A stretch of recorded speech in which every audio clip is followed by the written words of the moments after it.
အားလုံးမင်္ဂလာပါရှင်ဒီနေ့ကတော့အမကန်ကြောင်းမဟုတ်ဘူးပေါ့နော်ကျမရဲ့ meditation group လေးကြောင်းကိုဒီညနေပြီးတော့မှမျှဝေပေးချင်တာဖြစ်ပါတယ်ငယ်နီးရညကတော့ကျမတို့ challenge လေးတစ်ခုလုပ်ခဲ့ကြပါတယ်အဲ့ဒါကတော့2026တစ်နှစ်လုံးမှာတစ်ရက်ကိုတစ်ချိန်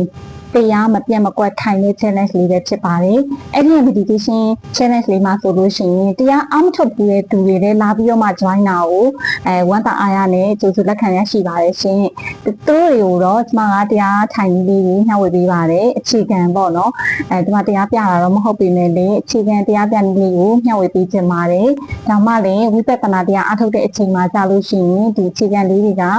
အာသင်္ကံကုသိုလ်အနေနဲ့ပဲဖြစ်ဖြစ်ပေါ့နော်။ကုသိုလ်လေးတစ်ခုရရှိမှာဖြစ်ပါတယ်။လက်ရှိမှာတရားအထုတ်ပြီးသားသူတွေတရားနည်းနဲ့ကိုအထုတ်နေတဲ့သူတွေကတော့ meditation challenge ဒီမှာလာပြီးတော့မှ join လို့ရပါတယ်တရက်ကိုတစ်နာရီတရားထိုင်ရပါမယ်တကယ်လို့ကိုကတရားတစ်နာရီထိမထိုင်နိုင်ဘူးဆိုလို့ရှိရင်လည်းနာရီဝက်45မိနစ်ပေါ့နော်ဒီလို15မိနစ်ကနေစပြီးတော့မှကိုတက်နိုင်တဲ့အချိန်လေးကိုနေ့တိုင်းchallenge အတစ်ခုအနေနဲ့ပြုလုပ်မှာဖြစ်ပါတယ်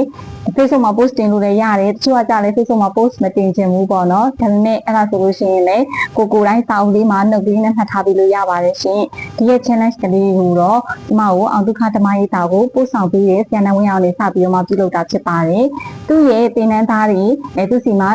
တက်ရောက်နေတဲ့သူတွေတော်တော်များများပေါ့နော်အောင်ဒုက္ခယောဂီတွေအနေနဲ့သူသင်ပေးခဲ့တဲ့သူတွေအားလုံးကဒီရဲ့ challenge ကိုဝိုင်းပြီးတော့မှ join ရတာရှိပါတယ်ပြီးတော့ဒီမှာနဲ့ပတ်သက်ပြီးတော့မှကိုယ့်ရဲ့ချစ်ခင်တဲ့မိတ်ဆွေတွေကိုတိုင်းတရားစခန်းကိုပို့ပေးခဲ့တဲ့ဓမ္မမိတ်ဆွေတွေဒါမှမဟုတ်လို့ရှိရင်ကိုပတ်ဝန်းကျင်ကကိုရဲ့မိတ်ဆွေတွေအားလုံးကိုလည်းဒီ meditation challenge တွေကိုလာရောက်ပြီးတော့မှ join ဖို့အတွက်ဒီနေ့ကနေပြီးတော့မှဖိတ်ခေါ်ချင်ပါတယ်ရှင်တကယ်တော့တရက်နေ့ကနေစခဲ့တာဖြစ်ပါတယ်ဒီနေ့ကနေစပြီးတော့မှ join ချင်တယ်ဆိုလို့ရှိရင်လည်းကိုတိုင်းက join ချင်ပါတယ်ဆိုပြီးတော့မှဒီ post လေးရဲ့အောက်မှာ comment လေးရေးခဲ့လို့ရပါတယ်ဒီမှာ messenger group လေးရဲ့ link လေးကိုလည်းချပေးခဲ့မှာဖြစ်ပါတယ်ဒီ group လေးကနေတစ်ခါတည်းရဲ့ဝင်လို့ရပါတယ်ရှင်ဟုတ်ကဲ့ပါအားလုံးပဲဝိပဿနာတရားအထုံးများနဲ့လောကီလောကုတ္တရာနှိမ့်ချအကျိုးကိုတည်ဝနိုင်တဲ့သူတွေဖြစ်ကြပါစေ